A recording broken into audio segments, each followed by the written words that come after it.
ارے او سرفراز کے بچے، ادھر آؤ. کتنی بار تمہیں سمجھایا ہے کہ جب آواز دوں فوراً سے میری بات سنا کرو. میں بھی بازار سے آ کر بیٹھا ہی تھا.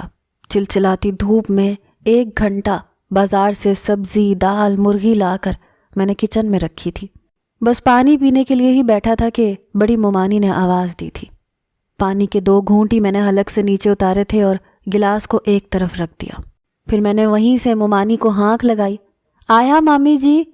میں وہیں سے بڑی ممانی کے کمرے کی جانب بڑھا تھا. وہ بھی جلد بازی میں اپنے کمرے سے باہر نکل رہی تھی. مجھے دیکھ کر کہنے لگی، اف ہو، ایک تو میری متی مار دی ہے رمشا نے. تم بازار چلے گئے تو مجھے یاد آیا کہ رمشا کی سہیلیاں آنے والی ہیں. میں نے تو ان کے لیے چائے کا سامان ہی نہیں منگوایا. ایسا کر سرفراز میرا بچہ، شاباش، بازار سے جا کر بیکری کا کچھ سامان لیا، اور ہاں گرما گرم سموسے لے کر آنا. 1000 کا نوٹ بڑی ممانی نے مجھے پکڑایا تھا. میں نے کہا، مامی جی ابھی 4 بج رہے ہیں، سموسے تو بمشکل ہی ملیں گے. ممانی کہنے لگی، دیکھ لینا، دور چلے جانا، مل جائیں گے. اور دیکھو، ایک بھی چیز کم نہیں ہونی چاہیے. تمہیں تو رمشا کی عادت کا پتہ ہے نا، ایک بھی چیز کم ہوئی تو ایسا شور مچائے گی، پورا گھر سر پہ اٹھا لے گی. میں جانتا تھا کہ رمشا کس قدر خپتی قسم کی لڑکی ہے. پاگل تو یہ پورا خاندان ہی تھا. مجھے تو انہوں نے مفت کا ملازم سمجھ رکھا تھا. میں ابھی چھوٹا سا تھا جب میرے باپ نے میری ماں کو طلاق دے کر گھر سے نکال دیا تھا. میری ماں مجھے لے کر میکے کی دہلیز پر آ کر بیٹھ گئی. لیکن میرے نانا نانی اور ماموں نے کہا کہ ہم اپنی جوان جہان بہن کی زندگی برباد نہیں کر سکتے، اس لیے اس کی شادی کروا دیں گے. میری والدہ کہنے لگی کہ میرے بیٹے کی زندگی برباد ہو جائے گی، وہ تو بے قصور ہے، باپ نے تو اسے دھتکار دیا ہے. میں نے بھی اگر اسے اپنی آغوش سے دور رکھا تو وہ تو ماں اور باپ دونوں کی محبت سے محروم رہ جائے گا. لیکن میری ماں کی کس نے سننی تھی؟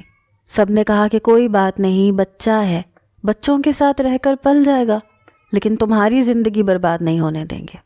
یہی ہوا تھا. میں 5 سال کا تھا جب میری ماں کی دوسری شادی ہو گئی. اس رات میں بہت رویا تھا. امی کی رخصتی کے وقت میں نے امی کا عروسی دوپٹہ پکڑ لیا. میں نے کہا، امی مجھے چھوڑ کے مت جاؤ، مجھے بھی اپنے ساتھ لے جاؤ. امی مجھے تمہارے بغیر نیند نہیں آئے گی، تمہیں پتہ ہے نا مجھے اکیلے میں ڈر لگتا ہے، جب تک میں تمہارے ساتھ نہ سوؤں مجھے نیند نہیں آتی.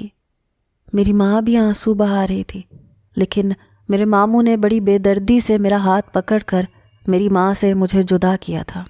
میں بلک بلک کر رو رہا تھا. میری ماں بھی پلٹ کر بار بار مجھے دیکھ رہی تھیں. آنسو اس کی آنکھوں سے بہہ رہے تھے. جس شخص سے میری ماں کی شادی ہوئی تھی وہ اسے سعودیہ لے کر جانے والا تھا. پھر پتہ نہیں مجھے اپنی ماں کا چہرہ کب دیکھنے کو ملتا. بہرحال اس پوری رات میں روتا رہا. چند دن تو میری ممانیوں نے میرے ساتھ بڑا ہی اچھا سلوک کیا، کھانا بھی اپنے ہاتھ سے کھلاتی رہیں. لیکن وقت گزرنے کے ساتھ ساتھ سب کو اپنی ہی اولاد عزیز ہونے لگی، اس لیے ان کی توجہ میری طرف سے ہٹتی چلی گئی. میرے ماموں کا بس مجھ پر یہ احسان تھا کہ میری تعلیم انہوں نے نہیں چھڑوائی تھی. لیکن جیسے ہی میں اسکول سے واپس آتا میرے کام شروع ہو جاتے. گھر کا سودا سلف لانا، گھر کے چھوٹے موٹے کام کرنا، یہاں تک کہ برتن تک دھونا میری ذمہ داریوں میں شامل ہونے لگا. نانا نانی بھی انتقال کر چکے تھے، ورنہ نانی کی موجودگی میں ممانیاں لحاظ برت جاتی تھیں. اب تو میرے سارے کزن بھی مجھے گھر کے ملازم جیسی ہی حیثیت دیتے تھے، اور ان میں رمشا بھی شامل تھی. اس گھر میں رمشا کے لاڈ نخرے اس لیے بھی زیادہ اٹھائے جاتے تھے کیونکہ وہ پورے خاندان کی اکلوتی لڑکی تھی. بڑی ممانی کے 2 بیٹے تھے اور ایک ہی بیٹی تھی رمشا. چھوٹی ممانی کے 2 بیٹے تھے. یوں رمشا کی اہمیت خود بخود گھر میں بڑھ چکی تھی. میری والدہ جو رخصت ہو کر گئیں تو پلٹ کر نہیں لوٹی.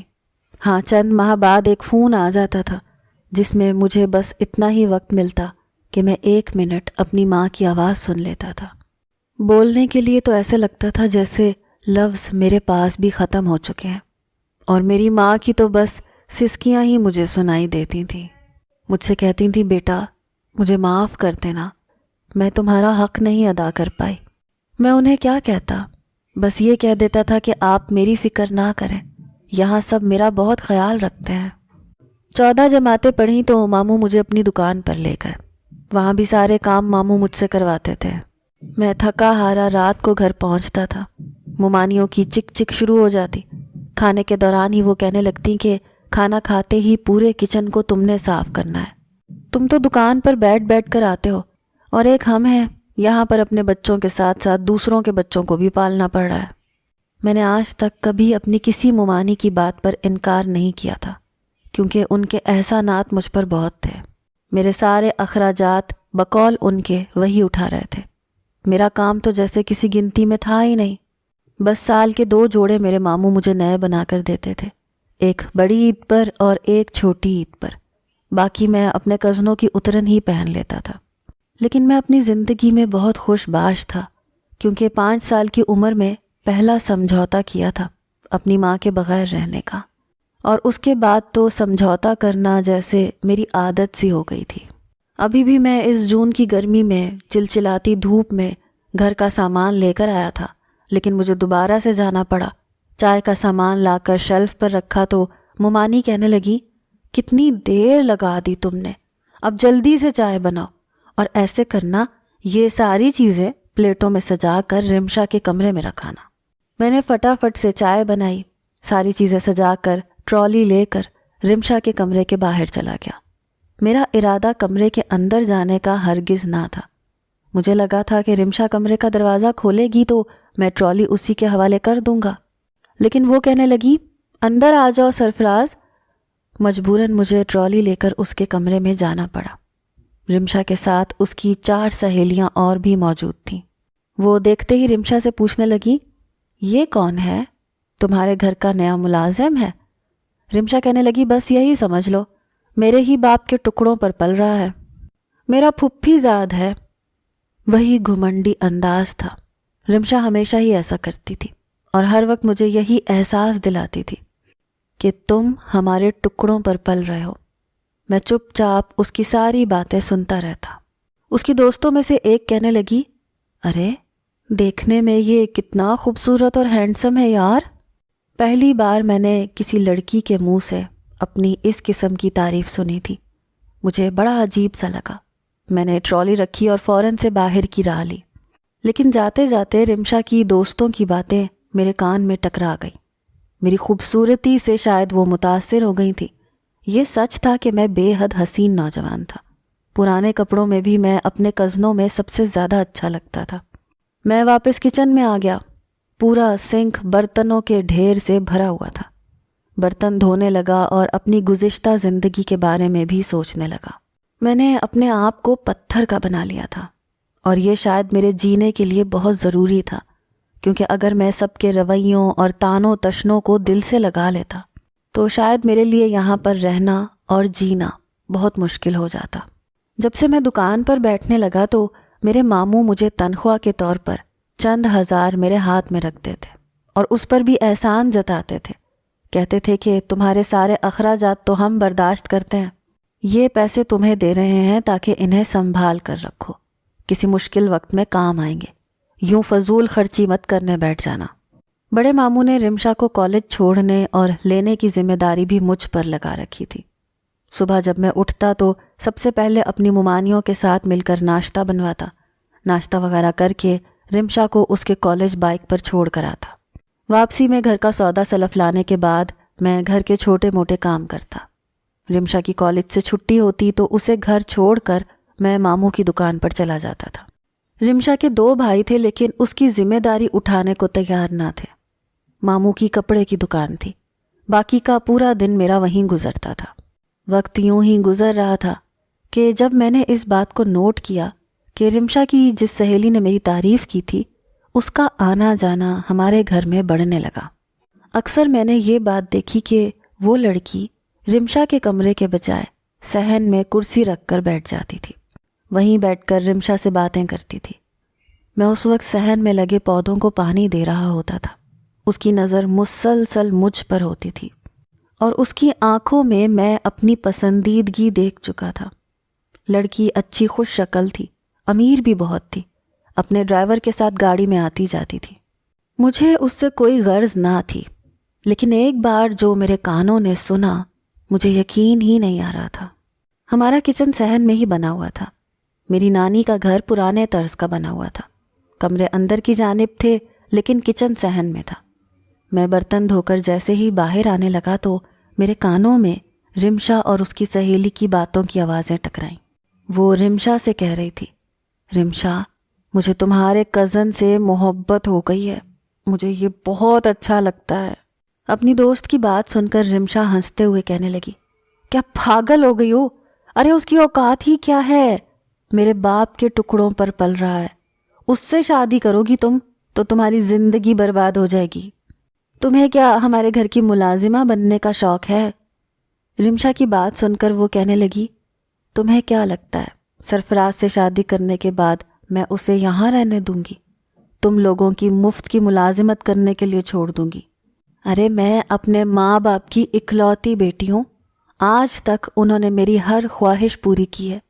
اگر میں اپنے باپ سے ایک بار کہہ دوں تو وہ مجھے الگ سے بنگلہ دلوا دیں گے، اس لیے میری زندگی تو سرفراز کے ساتھ بڑی خوشحال گزرنے والی ہے، اور وہ پڑھا لکھا ہے، جب میرے باپ کے آفس میں کام کرنے لگے گا تو اچھا خاصا کمانے بھی لگے گا۔ اس لڑکی کی بات سن کر پہلی بار مجھے لگا کہ میں کوئی فالتو اور بیکار چیز نہیں ہوں۔ میں نے BCom کر رکھا تھا، حساب کتاب میں بھی میرا دماغ بہت تیز تھا، ماموں کی دکان کے سارے معاملات میں نے سنبھال رکھے تھے۔ میں نے سوچا کہ اگر ایسا ہو جائے تو اچھا ہے، میری زندگی میں بھی سکون آ جائے گا۔ رمشا اپنی دوست کی بات سن کر خاموش بیٹھی تھی۔ اس کی دوست وہاں سے چلی گئی، مگر اس کے بعد رمشا کے رویے میں عجیب سا بدلاؤ میں نے محسوس کیا۔ اب وہ مجھے تانے نہیں دیتی تھی۔ ایک بار جب میں دکان سے گھر واپس آیا تو ماموں کے مہمان آ گئے۔ مومانی نے مجھے دروازے سے ہی واپس بھیج دیا، کہنے لگی جاؤ جلدی سے چائے اور بیکری کا سامان لے کر آؤ، تمہارے ماموں کے دوست آئے ہیں۔ میں تھکا ہارا دکان سے لوٹا تھا، لیکن فوراً سے ماموں کے دوستوں کے لیے چائے کا سامان لینے چلا گیا۔ پھر انہیں چائے بنا کر دی۔ سب لوگ کھانا کھا چکے تھے اور اب اپنے کمروں میں چلے گئے تھے۔ میں کچن میں آیا تو کچن کی حالت بگڑی پڑی تھی، لیکن میری بھوک کا یہ عالم تھا کہ مجھ سے برداشت نہیں ہو رہی تھی۔ میں نے جلدی سے فریج کھول کر دیکھا تو کھانا نہیں تھا، شاید کھانا ختم ہو چکا تھا۔ میں نے سوچا کہ چلو سوکھی روٹی ہی کھا کر پانی پی لیتا ہوں، لیکن جیسے ہی ہاٹ پاٹ کھولا تو وہ بھی خالی تھا۔ اس وقت امی کی یاد بڑی شدت سے آئی، وہ ہوتی تو میرے لیے کچھ نہ کچھ تو ضرور رکھتی۔ فریج میں آٹا موجود تھا، انڈے بھی تھے، لیکن مجھ میں اتنی ہمت نہیں تھی کہ میں اپنے لیے کچھ بناتا، اس لیے پانی کا گلاس پیا اور برتن دھونے لگ گیا۔ ابھی مجھے کچھ ہی دیر ہوئی تھی کہ رمشا کچن میں آئی، کہنے لگی یہ تم کیا کر رہے ہو؟ میں نے کہا برتن دھو رہا ہوں۔ تمہیں پتہ تو ہے مومانی کو گندا کچن پسند نہیں ہے۔ وہ میرے پاس آ کر کھڑی ہو گئی، کہنے لگی تم نے کھانا کھایا ہے؟ اس کی بات میرے لیے حیران کن تھی۔ میں نے کہا نہیں۔ یہ سن کر اس نے فریج میں سے آٹا نکالا، 2 انڈے نکالے۔ مجھے لگا شاید اسے بھی بھوک لگی ہے۔ اس نے 2 پراٹھے بنائے اور آملیٹ بنایا، پھر کہنے لگی یہ لو کھانا کھا لو۔ اس کی اس عنایت پر میں جتنا بھی حیران ہوتا اتنا کم تھا۔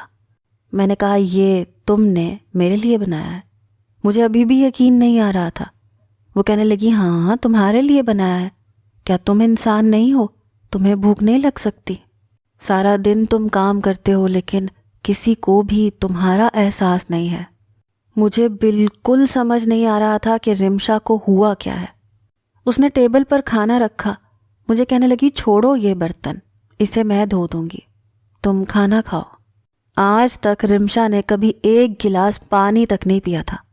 اس کے لیے مومانی بھی اسے کہتی تھی، لیکن اگر کبھی موڈ ہوتا تو کچن میں آ کر اپنی پسند کی کوئی چیز وہ بنا لیتی تھی، لیکن میرے لیے اس کا اپنے ہاتھوں سے کھانا بنا کر دینا کوئی چھوٹی بات نہیں تھی۔ میں کھانا کھانے لگا تو وہ میرے برابر میں کرسی پر بیٹھ گئی۔ مجھ سے کہنے لگی سرفراز مجھے ایک بات کا احساس ہوا ہے۔ میں تو رمشا کا لہجہ سن کر حیران تھا، ورنہ وہ تو ہر وقت طنز کے نشتر چلاتی تھی، لہجہ بھی سخت رکھتی تھی، لیکن آج تو بڑے میٹھے لہجے میں کہہ رہی تھی۔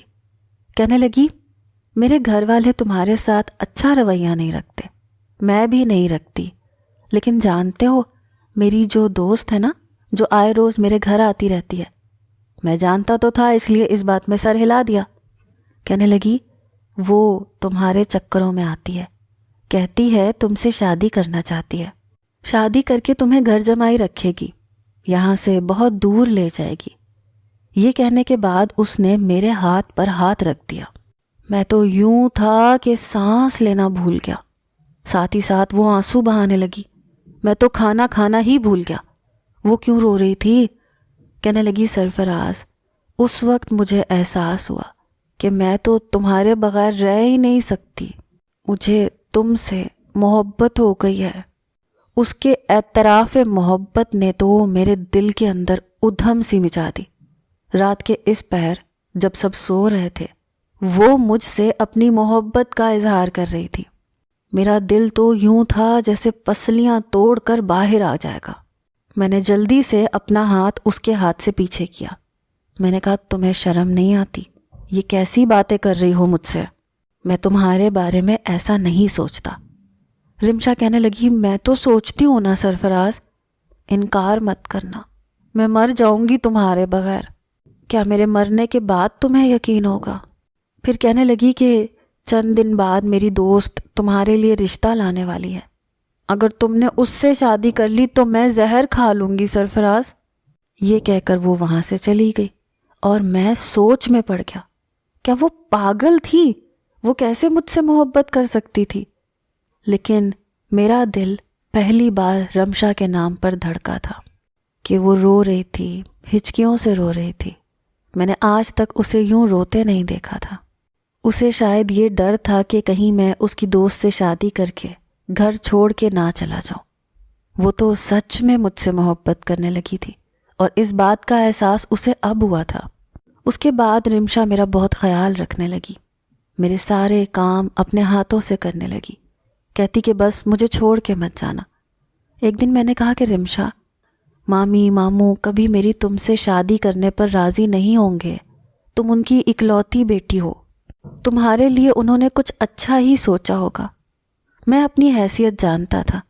میں نے کہا دیکھو رمشا، میری آنکھوں میں تمہارے لیے ابھی کوئی خواب نہیں ہے، بہتر ہے کہ تم پیچھے ہٹ جاؤ، کیونکہ اگر تم بار بار میرے قریب آ کر مجھ سے پیار محبت کی باتیں کرو گی تو میں پتھر کا تو نہیں ہوں، تمہاری طرح میرے دل میں بھی ایسے جذبات ابھر سکتے ہیں۔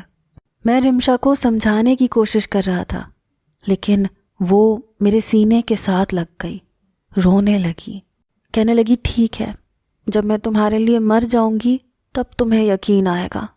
اس کے اس طرح کے بے ساختہ عمل پر میں جیسے اپنی جگہ فریز سا ہو گیا تھا۔ میرا دل اس وقت رمشا کے دل کے ساتھ دھڑک رہا تھا۔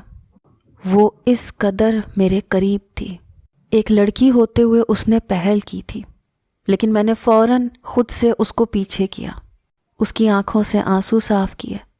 اس کے بعد تو رمشا کی جسارتیں بڑھنے لگی۔ رات کے وقت جب سب سو جاتے تو وہ میرے پاس صحن میں آ جاتی۔ اس کی محبت بھری باتوں میں میں کھونے لگا تھا۔ بے اختیار وہ میرے کندھے پر سر رکھ دیتی۔ مجھے تو یہی ڈر لگا رہتا تھا کہ کہیں کوئی دیکھ نہ لے، لیکن وہ دن بدن بس میرے قریب سے قریب تر آنے لگی تھی کہ میرا خود پر قابو مشکل ہو گیا تھا۔ میں رمشا سے محبت کرنے لگا تھا۔ چند دن بعد رمشا کی دوست اپنے والدین کے ساتھ ہمارے گھر آئی۔ اس کے والدین اس لڑکی کے لیے میرا رشتہ مانگ رہے تھے۔ میرے ماموں ممانیاں سب حیرت میں تھے۔ میرے ماموں کہنے لگے کہ سرفراز کی حیثیت ہمارے گھر میں ایک ملازم جیسی ہے، اور آپ کو رشتہ ہی کرنا ہے تو آپ اپنی بیٹی کا رشتہ ہمارے کسی بیٹے سے کر دیں۔ لیکن وہ لوگ کہنے لگے کہ میری بیٹی کو سرفراز ہی پسند ہے، اس لیے ہم چاہتے ہیں کہ اسی کا رشتہ وہ ہماری بیٹی کے ساتھ طے کر دیں۔ ماموں کہنے لگے کہ ہمیں تو کوئی اعتراض نہیں، سرفراز سے پوچھ لیں، اگر وہ راضی ہے تو بے شک شادی کر لیں۔ لیکن مجھ سے تو رمشا عہد لے چکی تھی، اس لیے میں نے انکار کر دیا۔ میرا انکار سن کر وہ لڑکی میرے پاس آ گئی، کہنے لگی سرفراز، میں تم سے بہت محبت کرتی ہوں، تمہاری زندگی یکسر بدل کے رکھ دوں گی، عیش میں زندگی گزارو گے، تمہارے پاس ہر چیز ہوگی۔ لیکن میرا انکار ہنوز تھا۔ میں رمشا سے بے وفائی نہیں کر سکتا تھا۔ میں جانتا تھا کہ وہ بہت ضدی لڑکی ہے، وہ میرے بغیر مر جائے گی۔ جب میں نے بار بار انکار کیا تو وہ لڑکی روتے ہوئے اپنے والدین کے ساتھ چلی گئی۔ یہ دیکھ کر رمشا بڑی خوش ہوئی۔ اس کے بعد تو جیسے میرا رمشا کا محبت کا سلسلہ چل نکلا۔ رات کو جب سب سو جاتے تو میں اور رمشا مستقبل کے خواب اپنی آنکھوں میں سجاتے۔ اب میں ماموں کی دکان پر بہت دل جمی سے محنت کرنے لگا تھا۔ چاہتا تھا کہ ماموں کا دل اور بھی زیادہ جیت لوں تاکہ جب رمشا کا ہاتھ مانگوں تو انہیں اعتراض نہ ہو۔ لیکن اس سے پہلے ہی رمشا کے لیے ایک اور رشتہ آیا۔ وہ لوگ بہت امیر تھے۔ اس رشتے کے آتے ہی میری مومانی کے تو پاؤں زمین پر نہیں ٹک رہے تھے، لیکن مجھے اپنی محبت پر پورا بھروسہ تھا۔ میں جانتا تھا کہ رمشا کبھی بھی میرے علاوہ کسی سے شادی نہیں کرے گی، لیکن مجھے حیرت اس وقت ہوئی جب مومانی نے میرے منہ میں مٹھائی کا لڈو ڈالا۔ کہنے لگی کہ رمشا کا رشتہ پکا ہو گیا ہے۔ مجھے اپنے کانوں پر یقین نہیں آ رہا تھا۔ میں فوراً سے رمشا کے کمرے میں گیا۔ وہ بے حد خوش تھی۔ مجھے تو لگا تھا کہ شاید مومانی نے یا ماموں نے زبردستی اس کا رشتہ کیا ہے، لیکن وہ تو مسکرا رہی تھی، خوش تھی۔ میں نے کہا رمشا یہ سب؟ کہنے لگی یہ سب کیا؟ دیکھ نہیں رہے کتنے بڑے گھر میں میرا رشتہ طے ہوا ہے؟ میں بہت خوش ہوں۔ یہ سن کر میں حیرت سے اسے دیکھنے لگا۔ تم نے تو کہا تھا تم تو مجھ سے محبت کرتی ہو۔ میری بات سن کر وہ ہنسنے لگی، کہنے لگی کون سی محبت؟ کیسی محبت؟ مجھے تم سے کوئی محبت نہیں ہے۔ پہلے جا کے آئینے میں خود کو دیکھو۔ کہاں تم اور کہاں میں؟ تمہاری اوقات ہے کہ میں تم سے محبت کروں؟ وہ تو میری دوست نہ جانے کیوں تم سے متاثر ہو گئی تھی، تم سے شادی کرنا چاہتی تھی۔ میں نے سوچا اگر تمہاری شادی اس سے ہو جاتی تو وہ تو تمہیں 2 دن میں امیر ترین بنا دیتی، اور میں نہیں چاہتی تھی کہ پاؤں کی جوتی مجھے سر پہ نظر آئے۔ میں نے تمہارے ساتھ محبت کا ڈرامہ رچایا تھا تاکہ تم سونیا سے شادی کے لیے انکار کر دو، اور اب وہ دل برداشتہ ہو کر بیرون ملک جا چکی ہے۔ میں جانتی تھی تم اس گھر کے ملازم ہو، اس لیے ساری زندگی اس گھر کے ملازم ہی رہو۔ میں کبھی تمہیں اپنے برابر نہیں دیکھ سکتی تھی۔ رمشا کی بات سن کر مجھے اپنے کانوں پر یقین نہیں آ رہا تھا۔ میں اس وقت اس کی محبت میں ڈوب چکا تھا۔ میں نے نم آنکھوں سے کہا میرے ساتھ تم یوں نہیں کر سکتی، میں تم سے بہت محبت کرتا ہوں رمشا۔ ایک مرد ہوتے ہوئے میں رمشا کے سامنے گھٹنوں کے بل بیٹھ کر اس کے سامنے اپنے دونوں ہاتھ جوڑنے لگا، اپنی محبت کی بھیک مانگ رہا تھا، لیکن اس کا وہی گھمنڈی اور متکبرانہ انداز تھا۔ کہنے لگی خبردار جو تم نے کسی سے ذکر کیا تو کر بھی دو گے تو بھی کوئی تم پر یقین نہیں کرے گا۔ میں نے رمشا کی بہت منت سماجت کی، لیکن وہ نہیں مانی۔ مجھ میں اتنا حوصلہ نہیں تھا کہ اسے اپنے سامنے رخصت ہوتے دیکھتا۔ میں نے راتوں رات وہ گھر چھوڑ دیا۔ میرے پاس اتنے پیسے جمع ہو چکے تھے کہ ان پیسوں سے میں دبئی جا سکتا تھا۔ میں نے یہی کیا۔ 7 سال میں نے انتھک محنت کی تھی، جو بھی کماتا تھا جمع کرتا رہتا تھا۔ 7 سالوں میں میں نے خوب پیسے کمائے تھے۔ اپنے ماموں کے بنگلے کے سامنے والا بنگلہ خرید لیا، وہاں رہنے لگا۔ ایک بار سوچا کہ مجھے ان سے مل لینا چاہیے، ویسے بھی وقت بہت آگے بڑھ چکا ہے۔ لیکن جب میں نے دروازے پر دستک دی تو دروازہ رمشا نے کھولا تھا۔ چہرے کی رونق ماند پڑ چکی تھی، تن پر پہنے کپڑے بھی میلے تھے۔ مجھے دیکھ کر کچھ دیر تو وہ دیکھتی رہ گئی۔ ابھی بھی میری شخصیت جاذب نظر تھی۔ وہ پیچھے ہٹ گئی۔ میں اندر داخل ہوا تو مجھے دیکھ کر ماموں ممانیاں آگے بڑھ کر مجھ سے ملے۔ وہیں مجھے پتا چلا کہ عین نکاح کے وقت لڑکے نے رمشا سے شادی پر انکار کر دیا تھا۔ اس کے بعد سے رمشا کا کہیں رشتہ نہیں ہوا۔ سب یہی کہتے ہیں کہ یقیناً اس لڑکی میں ہی کوئی عیب ہوگا جو بارات ہی نہیں آئی اور لڑکے نے شادی سے انکار کر دیا۔ مومانی مجھ سے کہنے لگی کہ سرفراز میری بیٹی کو اپنا لو، وہ ہنسنا تک بھول گئی ہے۔ میں رمشا کے کمرے میں داخل ہوا تو وہ سسکیوں سے رو رہی تھی۔ مجھے دیکھ کر اپنے آنسو پونچھنے لگی، میرے پاس آ گئی، کہنے لگی مجھے معاف کر دو سرفراز، میں نے تمہارے ساتھ اچھا نہیں کیا تھا۔ اس کے بعد اس نے میرے سامنے ہاتھ جوڑ دیے، کہنے لگی مجھے تمہاری آہ لگ گئی ہے، میں نے تمہارا دل دکھایا تھا۔ وہ بالکل بدل گئی تھی، رو رہی تھی، میرے سامنے ہاتھ جوڑے معافیاں مانگ رہی تھی، لیکن میں یہ سوچ رہا تھا کہ کیا کروں، کیا اسے معاف کر دوں، کیونکہ میرے دل میں آج بھی وہی موجود تھی۔ میں رمشا کی طرح سنگ دل نہیں تھا، لیکن میں پھر بھی آپ سے پوچھ رہا ہوں، مجھے کیا کرنا چاہیے؟